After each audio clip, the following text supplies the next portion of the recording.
Guys welcome back to my new vlog. अनि धेरै दिनपछि मैले ब्लग बनाउँदैछु। अनि ब्लग चाहिँ किन बनाएको आज भन्दाखेरि चाहिँ बस पुरा अल्छी लागेर चाहिँ मैले ब्लग बनाउँदैछु। अन्त त्यस्तो लागेर चाहिँ ब्लग बनाउँदैछु हो। तर मेरो फेसबुक चाहिँ मोनिटाइज भइसक्यो, डलर पनि दिन्छ, बट म त्यति साह्रो एक्टिभ बस्दिनँ।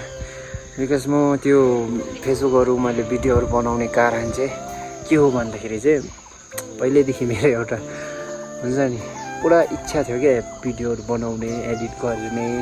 त्यो इच्छाले गर्दा मात्रै मैले सोसियल मिडियामा हल्का हल्का भिडियो हालेको, बट त्यो पैसाको लागि चाहिँ होइन। अनि के भन्नुपर्छ भन्दाखेरि मेरो त्यो मोनिटाइज भइसक्यो, डलर पनि दिइसक्यो, तर मैले त्यो फेसबुकमा उयो ब्लगहरू नबनाएर चाहिँ धेरै मेरो इङ्गेजहरू गर्दैछ। फेसबुकले पनि भिडियो बना भन्दैछ हो, मलाई मेसेजहरू आएकै छ। त्यही भएर चाहिँ मैले ब्लग बनाउँदैछु। अनि मेरो ब्लगमा स्पेसल आज के छ भन्दाखेरि त्यस्तो स्पेसल चाहिँ केही छैन। अनि के हो भन्दाखेरि चाहिँ अब गठौँतिर तपाईँहरू सबैको काम हुन्छ आफ्नो आफ्नो होइन। मेरो पनि त्यही काम लिएर चाहिँ मेरो आज त्यही कामलाई चाहिँ मेरो ब्लग बनाउँदैछु, त्यही कामले चाहिँ मेरो कन्टेन्ट बनाउँदैछु होइन। त्यस्तो म आफ्नो मतलब ब्लग त्यस्तो बनाउँदिनँ ब्लग पनि क्या, आफ्नो प्राइभेसीतिर चाहिँ म त्यस्तो ब्लग बनाउँदिनँ। बट आज मेरो कामलाई चाहिँ म तपाईँलाई देखाउने छु। अनि हेर्नुहोस्, चिज त सबैकोमा हुन्छ हो। अनि यसलाई पाल्नु चाहिँ साह्रो छ हो, यसलाई चाहिँ पाल्नु साह्रो छ। यो गाई दुन हो कि घाँस दिनु पऱ्यो, खलै दिनु पऱ्यो, खलै पकाउनु पऱ्यो, दिनमा 3-4 बारी घाँस काट्नु पऱ्यो हो। अन्त त्यही अब यसको लागि चाहिँ म घाँस काट्नु गइरहेछु। साला अगाउने होइन, साला जति दियो भने भन्नु भएन, उसको दुध खाइरहेछ। अनि ल त गाइस, अब त्यो त काम नगर्ने बाख्राले मलाई हेर्दैछ। आज यो मालिकले त ओभरै के भएको, मेरो छेउमा त एक्लै बोल्दैछ त भन्दै होला, पागल भयो। पागल होइन क्या भाइ, म भिडियो बनाउँदैछु, तिमीलाई थाहा छैन भन्नु पनि नभएको है। उनीहरूलाई त घाँस ओखै पकाइछ, आज घाँस पनि नखाएर बिगारेर साला। यहाँ हेर्नु क्या बोलु, अगाएर फसै सुतिरहेछ, काम छैन साला। कति चाहिँ बिजोक दिइरहेछ तिमीलाई थाहा छ मलाई आफ्नो मनमा मात्रै छ नि कति बिजोक छ अरे। म यति साह्रो अल्छी मान्छेले दिनमा 3-4 बारी घाँस काट्नु कम त साह्रो हो भन्नुहोस् त ल। हा बिजोक छ नि। हेर्नुहोस्, जति दियो पनि मटाउने छैन, गर्नुपर्छ, केटा मान्छे हो। ल त गाइस, आफ्नो कामतर्फ लाग्यो म घाँस काट्नु। गाइस होइन, यो यतिको चिज बोकेर चाहिँ घाँस काट्नु कोही पनि जान्दैन होला, बट म गइरहेछु आज चाहिँ। डोको हँसिया पन्जा त सबैलाई चाकै कुरो हो अनि घाँस काट्दाखेरि, बट यो र फोन चाहिँ कसैले पनि चाहिँदैन।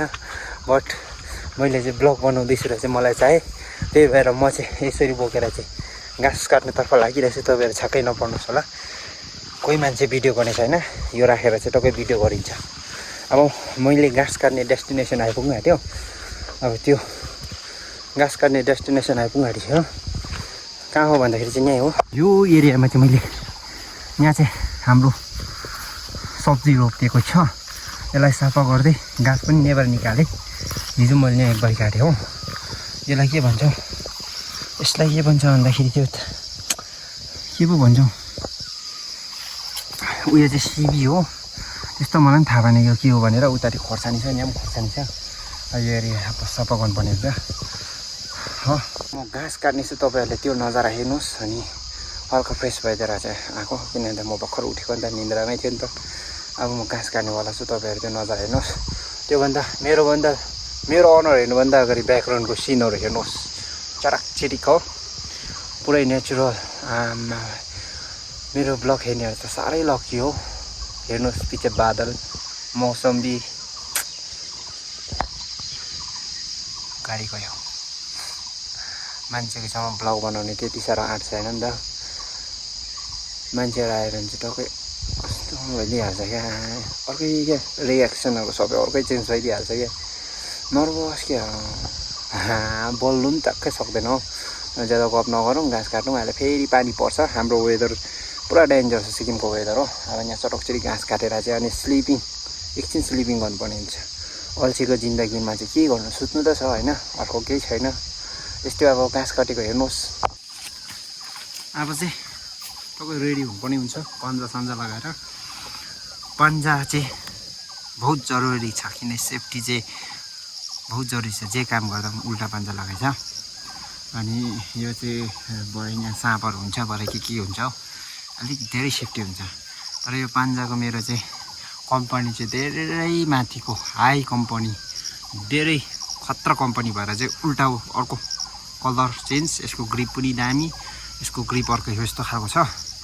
बिकज यो चाहिँ किन भन्दाखेरि चाहिँ यसले चाहिँ पक्रिनु चाहिँ यस्तो घाँस पक्रेर काट्नुपर्ने हुन्छ यसरी, धेरै सजिलो पर्छ। अनि त्यही भएर यो लगाएको। अन्त यो दुलो चाहिँ किन भएको भन्दाखेरि चाहिँ ज्यादा अब 1-2 लाख 1-2 करोडको भएर चाहिँ ज्यादा महँगो दामको भएर चाहिँ यो छिटो फाटेको। त्यही भएर चाहिँ हो यहाँ टक्कै मेरो सेटअप अब यहाँ टक्कै मिलाउँछु। अन्त ल त गाइस हेर्नुहोस् नजरा। यो कुकुर के छ हो, ओइ बाहिर निस्कि बाहिर।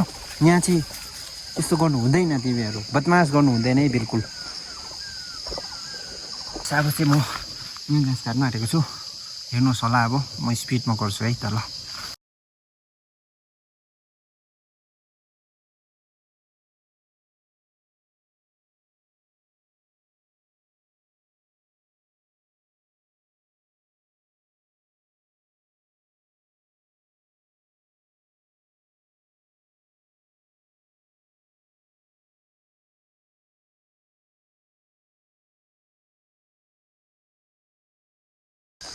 यति चाहिँ अब काटिसक्यो।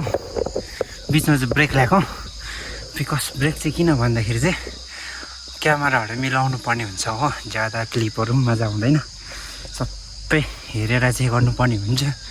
त्यही भएर बिचमा ब्रेक ल्याउँदै काट्दै हो। अन्त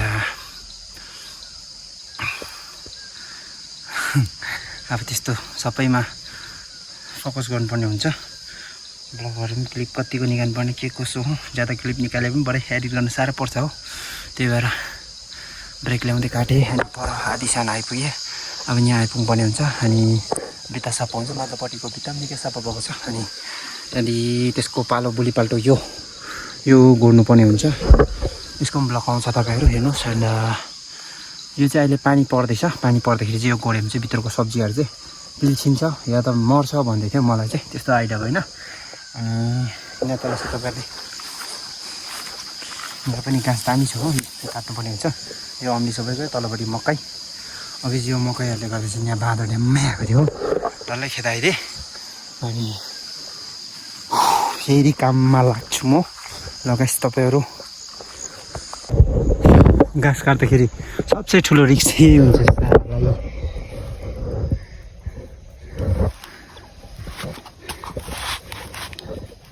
यसले टोकेर यहाँ सबै गएको पारिदिइसक्यो, स्याहार यो सबै सफा भइसक्यो। यहाँ यता यहाँ मुनि त्यहाँ माथि सबै काट्नुपर्ने हुन्छ। यो समयमा चाहिँ घाँस दामी हुन्छ। अनि यो चाहिँ किन नकाटेको भन्दा यो चाहिँ गाईको लागि खले राम्रो हुन्छ, त्यही भएर यसलाई चाहिँ चर्कै मिलाएर राखिदिनुपर्छ। यो चाहिँ गाईको लागि खले दामी हुन्छ। अनि अब म घाँस पुऱ्याइहाल्छु, घाँस आइपुग्यो। अनि हेरौँ त के हुन्छ। घाँस पनि आइपुग्यो, त्यसलाई बढाइ पाउँछ, अहिले पाउँदैन। अनि थाकियो पनि धेरै। यो माथि तपाईँले हेर्न सक्नुहुन्छ, जुम त त्यति साह्रो खतरा छैन, बट यहाँ माथि मङ्की बहुत है, धेरै रहेछ बाँदर यहाँ माथि एट्याक गर्दैछ हाम्रो मकैलाई। अनि आजको ब्लगलाई पनि धेरै लामो नगरौँ।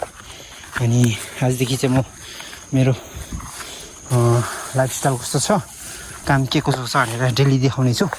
भोलि यहाँको दाउरा यस्तो निकाल्ने, यहाँ सफा गर्नुपर्ने छ, त्यो पनि देखाउँछु। यहाँ माथि बाँदर हेर्नुहोस्,